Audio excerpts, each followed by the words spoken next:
Okay, so hello students, again welcome to our YouTube channel target GPAT. So students, इस video में अब हम बात करेंगे drug acting on central nervous system. Student, जैसा कि आप जानते हैं कि हम सीरीज चल रही है हमारी GPAT question in last 10 years. तो इस जिसमें कि स्टूडेंट्स हम देख रहे हैं कि फार्माकोलॉजी का ही हमारी अभी टॉपिक चल रहा है, सब्जेक्ट हमारा फार्माकोलॉजी। उसके हर एक टॉपिक से हमारे जीपेट के पिछले 12 सालों में 2010 से लेके अभी 2022 तक जितने भी क्वेश्चन आए हैं उनको हम इसमें देखते हैं, टॉपिक वाइज़ देखते हैं स्टूडेंट। जैसा कि अगर आप हमारे परमानेंट व्यूअर हो तो आपने देखा होगा कि हम अभी हमारा सेक्शन 6 हम कंप्लीट कर चुके हैं, जिसमें drug acting peripheral nervous system का हम कंप्लीट कर चुके हैं। सेक्शन 5 हम पूरा कंप्लीट कर चुके हैं, hormone related drugs. Section 4 respiratory drug complete हो गया। मतलब ऊपर के जितने भी auto quiz drug acting, autonomic nervous system, general pharmacology, ये सारे सेक्शन हम कंप्लीट कर चुके हैं। आज हम बात करने वाले सेक्शन 7 से drug drug acting on central nervous system. तो drug acting on central nervous system section 7 से हमारे देखा जाए तो इतने सारे टॉपिक्स दिए हुए हैं हमारे 27 से लेकर 35 तक। ठीक है ना? तो टोटल हमारे 1 2 3 4 5 6 7 8 9 जो हमारे टॉपिक इसमें दिए हुए हैं। तो आज के इस पार्ट में हम बात करेंगे, 5 टॉपिक को हम इसमें कवर करेंगे। General anaesthetics, ethyl and methyl alcohol, sedative and hypnotics, anti epileptic drug और anti Parkinson drugs. Okay student, तो ये जो 5 टॉपिक है हमारे, हम इनको करने वाले हैं कवर। और बाकी फिर इसका जो पार्ट 2 रहेगा उसमें हम आगे के क्वेश्चन देखेंगे, drug use in mental illness like anti psychotic, anti manic और एंटी डिप्रेसेंट, एंटी एंजाइटी और एपोइड एनाल्जेसिक, सीएनएस स्टिमुलेंट्स वगैरह वगैरह। ठीक है, तो इस पार्ट में हम ये 5 टॉपिक से रिलेटेड क्वेश्चन देखने वाले हैं। तो स्टूडेंट्स ठीक है, चलिए स्टार्ट करते हैं। तो सबसे पहले अगर हम बात करें central drug acting on central nervous system में, 2022 में हमारा क्वेश्चन आया था, which of the following is और are not true about Parkinson disease. ठीक है, तो इनमें जो स्टेटमेंट दिए हुए हैं वो कौन सा ट्रू है हमारे पार्किंसन डिजीज के लिए। ठीक है स्टूडेंट, तो इसमें क्या करना है, choose the correct answer from the option given below. तो हमें इनमें से क्या करेक्ट आंसर को चूज करना है। तो देखते हैं, सीधा हम करेक्ट आंसर की बात करेंगे। तो 99 का जो हमारा वो है डी ऑन। ओके, इसमें दिया हुआ है that D1, that Parkinson disease is caused by, ये हमारे D1 है। ठीक है student, that Parkinson disease is caused by the degenerative loss of nigrostriatal cholinergic neurons. ठीक है, तो इसमें क्या होता है, पार्किंसन डिसीज हमारी क्यों कॉज होती है, वो degenerative loss of nigrostriatal cholinergic neurons की वजह से है ना। इसमें क्या होता है, कोलिनर्जिक न्यूरॉन्स जो होता है हमारे डिजेनरेट होने लगते हैं। चलिए अब बात करेंगे, ये 2022 में हमारा एक क्वेश्चन आया था। 2021 की बात करेंगे। 2021 में हमारे इसमें 3 क्वेश्चन हमारे पूछे गए थे। 6 नंबर पे आया था that which one of the following is competitive antagonist at benzodiazepine site of the GABA receptor gated chloride channel. तो इनमें से कौन सा है, कौन सी ऐसी ड्रग है जो कि कॉम्पिटिटिव एंटागोनिस्ट होती है, कहाँ पर, बेंजोडाइजेपिन साइट पर गाबा रिसेप्टर जो होते हैं, गाबा रिसेप्टर गेटेड जो क्लोराइड चैनल होते हैं उनके लिए। ठीक है, तो इसका जो करेक्ट आंसर है वो हमारा 6 के लिए ये दिए हुए हैं, मस्कीमोल, पिक्रोटॉक्सिन, फ्लुमेनाजिल और बीटा कार्बोलिन। तो जो करेक्ट आंसर है वो हमारा वो है third one, that is flumazenil. It is a competitive antagonist at the benzodiazepine site of GABA receptor gated chloride channels. Okay students, चलिए इसके बाद फिर एक क्वेश्चन आता है हमारा 49 नंबर पे, that dash methyl diazepam is an active metabolite. Okay, ठीक है, having an elimination half life of more than 40 hours of all the following drug accept. तो डेसमिथाइल जो डायजेपाम है हमारी, वो एक एक्टिव मेटाबोलाइट है। तो उसकी जो है एलिमिनेशन हाफ लाइफ होती है 40 घंटे से ज्यादा of all of the following except.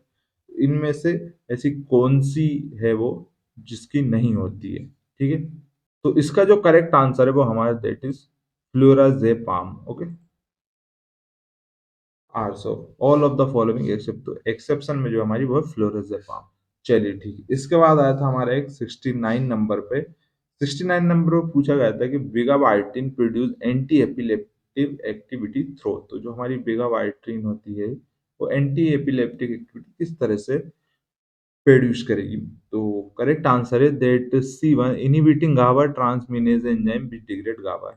तो ये क्या करती है कि गाबा ट्रांसमिनेज एक एंजाइम होता है जो कि गाबा को डिग्रेड करती है, उसको इनहिबिट कर देती है। इसकी वजह से एंटी एपिलेप्टिक एक्टिविटी हमको शो होती है। ठीक है, ये क्वेश्चन। अब बात करेंगे हम जीपेट 2020 की। ये हमारे 2021 में आए थे 3 क्वेश्चन। 2000 जीपेट 2020 की अगर इसमें बात करें तो 2 क्वेश्चन पूछे गए थे। एक था हमारा 51 नंबर पे, the mechanism of anti epileptic effect of lamotrigine is by. तो जो हमारी लीमोट्रिजीन होती है मैकेनिज्म, उसका क्या है एंटी एपिलेप्टिक इफेक्ट के लिए। तो करेक्ट आंसर की अगर बात करें तो वो हमारा it inhibition of sodium channel. तो ये क्या करती है, सोडियम चैनल को इनहिबिट कर देती है। ओके, चलिए। आज के बाद एक क्वेश्चन आया था 66 नंबर पे, जो था कि टू फोर डोमेन जो potassium ion channel are open by which of the following category of the anaesthetic. तो हमारे जो होते हैं कि पोटेशियम आयन चैनल कौन सी कैटेगरी के एनेस्थेटिक से ओपन होते हैं। तो ये barbiturate, benzodiazepine, analgesic, halogenated inhalation anaesthetic. Correct answer की बात करेंगे तो two pore domain potassium ion channel होते हैं, उनके लिए बात हो रही है। तो 66 की अगर बात करें तो हेलोजिनेटेड इनहिबिशन ऑफ एनेस्थेटिक्स। ठीक है, ओके, इसको सिलेक्ट कर लेते हैं। ये जो हमारे हेलोजिनेटेड इनहेलेशन एनेस्थेटिक होते हैं उनसे ये चैनल ओपन होते हैं। ठीक है, अब ये 2 क्वेश्चन हमारे 2020 में थे। अब आते हैं हम 2019 2019 में। जो हमारे क्वेश्चन की अगर बात करें तो 1 2 3 4 क्वेश्चन इसमें आए थे हमारे। सबसे पहला आया था 101 नंबर पर, that was following are the fact regarding clinical application of muscarinic receptor blocking drug, identify the false statement. तो नीचे क्या हुआ है कि कुछ हमारे फैक्ट दिए हुए हैं हमारे regarding regarding to the application of muscarinic receptor blocking drugs. तो हमें क्या करना है, इसमें से फॉल्स स्टेटमेंट को आइडेंटिफाई करना। तो सीधा मैं आपको आंसर इसका बता देता हूँ। जो फॉल्स स्टेटमेंट इसके लिए हमारा 101 के लिए वो है that marked reflex vagal discharge में स्टिमुलेट साइनोटोरियल और साइनोटोरियल और atrioventricular node to improve cardiac output. This is the correct statement. ठीक है, उसके बाद बात करते हैं हम नेक्स्ट क्वेश्चन हमारा 107 पे आता है, which one of the following is not the role of nitric oxide. तो इनमें ऐसा कौन सा है जो कि हमारी नाइट्रिक ऑक्साइड का रोल नहीं है। ठीक है, तो इसकी करेक्ट आंसर की बात करें तो वो हमारा that is inducing platelet aggregation is the not the role of nitric oxide. ठीक है, इसके बाद एक बात करते हैं लास्ट वन, वो जो कि नहीं, इसके बाद जो कि हमारा नेक्स्ट क्वेश्चन था वो था 113 पर, that which of the following anti convulsant have both inhibition and excitatory glutamatergic synapse and facilitation of GABA mediated chloride channel opening action. तो इनमें से ऐसी कौन सी एंटी कन्वर्जेंट ड्रग है जिसके पास दोनों एक्टिविटी होती है, इनहिबिशन और excitatory of glutamatergic synapse and facilitation of गावा मीडिएटेड क्लोराइड चैनल ओपनिंग के एक्शन के लिए। तो ये हमारे पास ऑप्शन दियो।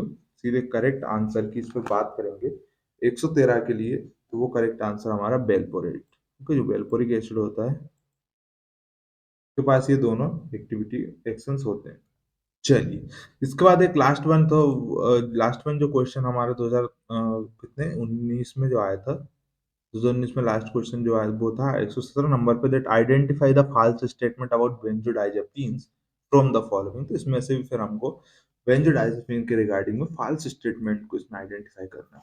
ठीक है, तो चलिए देख लेते करेक्ट ऑप्शन की अगर सीधी बात करें तो वहाँ benzodiazepine cause convulsion, it is the wrong statement about the benzodiazepines. Okay, ठीक है।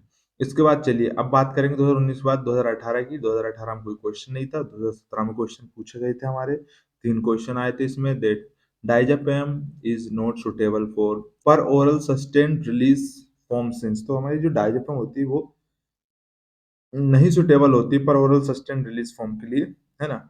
ऐसा क्यों है, तो इसका रीजन हम देखते हैं 21 के लिए हमारा पूछा गया 2017 में। वो है हमारा that it has biological half life greater than 12 effects hour. तो इसकी जो होती है बायोलॉजिकल हाइफ लाइफ होती है ग्रेटर देन 12 इफेक्ट्स आवर। ठीक है, इस वजह से इसको और कितना सस्टेन रिलीज हम करवाएंगे।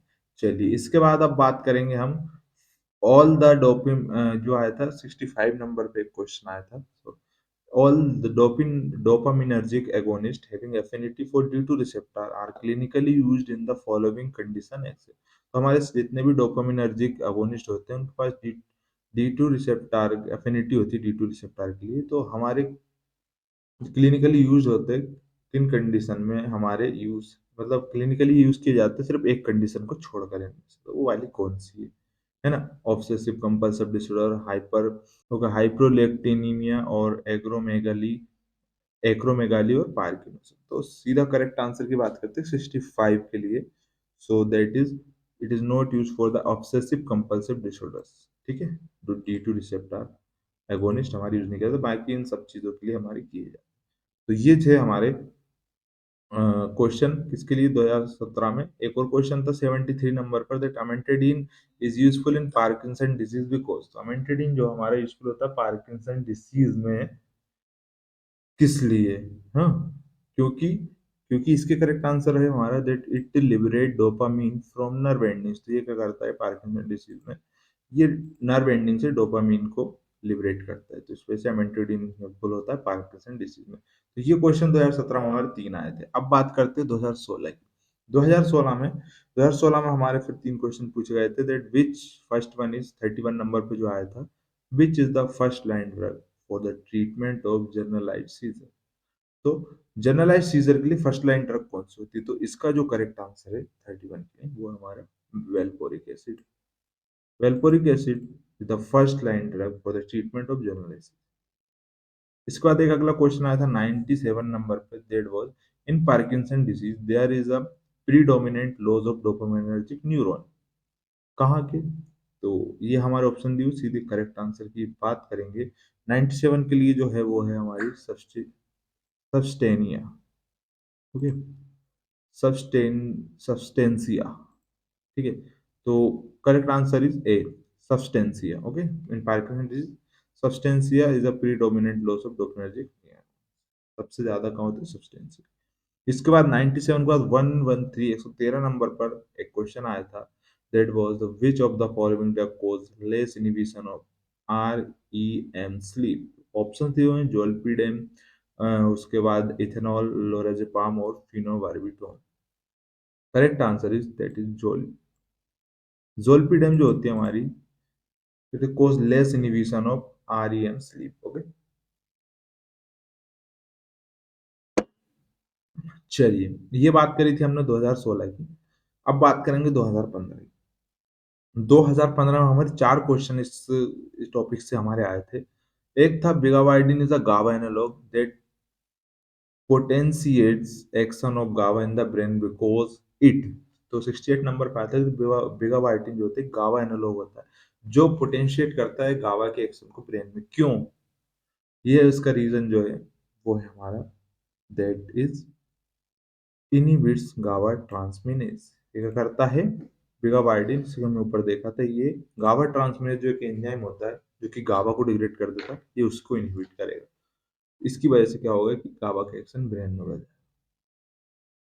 ठीक है, 68 के बाद एक क्वेश्चन आया था हमारा 86 नंबर पर। 86 नंबर पर क्वेश्चन था, that was pro which anticholinergic drug mostly used in as anti Parkinson drug. तो ऐसी कौन सी एंटी कोलिनर्जिक ड्रग है जो कि मोस्टली यूज की जाती है एंटी पार्किंसन ड्रग के लिए? 86 नंबर का क्वेश्चन है। ओ सॉरी, तो इसका जो करेक्ट आंसर है दैट इज प्रोसाइक्लिडीन। प्रोसाइक्लिडीन हमारी एक ऐसी ड्रग है जो कि मोस्टली यूज की जाती है एंटी पार्किंसन ड्रग। ठीक है, तो ये इंपॉर्टेंट क्वेश्चन है स्टूडेंट्स, को आपको याद रखना है। इसको मैं कॉपी कर लेता हूँ और मोस्ट इंपोर्टेंट क्वेश्चन की लिस्ट में इसको अपन ऐड करेंगे। ठीक है स्टूडेंट्स, एक बार हम वर्ड को फिर से खोलेंगे और इस शॉर्ट क्वेश्चन में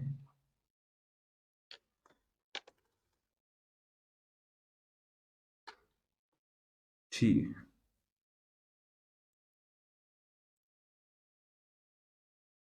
ये था हमारा एक क्वेश्चन। इसके बाद एक 110 नंबर पर क्वेश्चन पूछा गया था, वो था that the drug of choice in prolong febrile convulsion is. ऐसे कौन सी मतलब ड्रग ऑफ चॉइस क्या हमारे प्रोलॉन्ग फेब्राइल कन्वल्सन के लिए?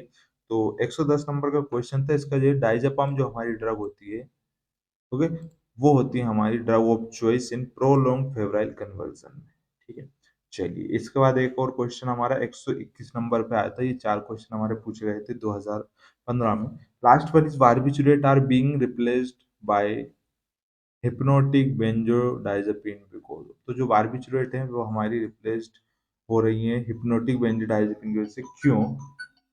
तो barbiturate are being replaced by hypnotic benzodiazepine because, तो इसका रीज़न जो है वो करेक्ट आंसर की बात करते हैं हमारे, तो इसका जो है वो ऑल ऑफ द अबव, ये हमारे रीज़न है, मतलब सारे रीज़न है बारबिचुरेट जो हमारी रिप्लेस हो रही है, being replaced by hypnotic benzodiazepine because that low therapeutic index है इसका बारबिचुरेट का, ठीक है? उसके बाद सप्रेशन ऑफ आरएमपी स्लीप करता है, high potential of physical dependence है, अब्यूज़, ये सारी चीज़ें इसके रीज़न की वजह से ये रिप्लेस की जा रही हैं। ठीक है? ये हमारे 2015 में है। अब बात करेंगे हम 2014 की, तो 2014 में एक क्वेश्चन आया था हमारा 60 नंबर पे, that which of the following drug is used preferentially as a pre anaesthetic medication, तो ये हमने पिछली वीडियो में भी बात करी थी। तो इसका जो करेक्ट आंसर है 60 नंबर पे वो है हमारा मिडाज़ोलम। ओके? तो चलिए, अब बात करेंगे हम 2013 की। 2014 में एक ही क्वेश्चन आता है, 2013 में हमारा एक ही आया था 27 नंबर पे, that identify the GABA reuptake inhibitor. इनमें से गाबा रीअपटेक इनहिबिटर कौन-सा है? तो वो है हमारा, that is tiagabine. Okay? Tiagabine correct answer है इसका 27 के लिए B, that is tiagabine is the GABA reuptake inhibitor. Okay, अब 2013 की बात करेंगे, बात 2012 की, 2012 में कोई क्वेश्चन नहीं आया था। 2011 में हमारे 2 क्वेश्चन पूछे गए थे 45 नंबर पे, 50 नंबर। 45 पे पूछा गया था, choose the correct pair of the neuro degenerative disorder from the given below, तो हमने हमने क्या करना है, करेक्ट पेयर को चूज करना है किसका, न्यूरो डिजेनरेटिव डिसऑर्डर का, जो नीचे दिया हुआ है। तो इसमें जो करेक्ट आंसर है, Parkinson disease and Alzheimer disease, schizophrenia and mania, Alzheimer disease and schizophrenia, Parkinson disease and autism. तो इसका जो करेक्ट आंसर है हमारा 2011 में 45 के लिए, दैट इज करेक्ट पेयर जो है वो है Parkinson disease and Alzheimer disease. अब बात करते हैं अगले क्वेश्चन की, जो कि हमारे 50 नंबर पे पूछा गया था। 50 नंबर पे पूछा था, न्यूरल ट्यूब डिफेक्ट में occur by which of the following anti scissor drug, तो ऐसी कौन सी एंटी सीजर ड्रग है जिसकी वजह से में जो है कि न्यूरल ट्यूब का डिफेक्ट हो सकता है ना? ऑप्शन दिए हुए हैं हमारे, इथोसक्सीमाइड, विगाबाट्रिन, वेलपोरिक एसिड और प्रीमिटोन।